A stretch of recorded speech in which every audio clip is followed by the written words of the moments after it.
Greetings from UNESCO Paris. UNESCO's core mission is to build peace in the minds of men and women. However, in a world fractured by inequality and strife, peace continues to be elusive.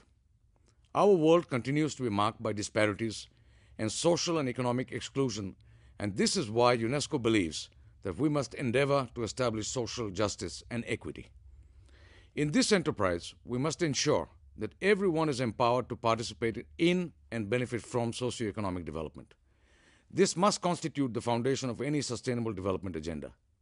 Today, even the most modest estimates state that there are around 650 million people around the world who suffer from some form of disability. A general figure that is highlighted states that about 10% of the world's population suffers from disabilities. These figures are a tragic representation of the large-scale exclusion that our fellow citizens face. This is why UNESCO, in partnership with the Government of India, as well as partners from the private sector and civil society groups, is organizing the first international conference on the role of information and communication technologies for empowering persons with disabilities, from the 24th to the 26th of November at the Vigyan Bhavan in New Delhi this year.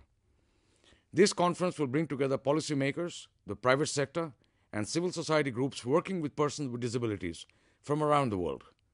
The event will consist of a conference, a film festival, and an exhibition of assistive technologies. Come, join us, and let us work together to ensure that no one is left behind. Solutions exist, but we must make these technologies accessible to those who need them.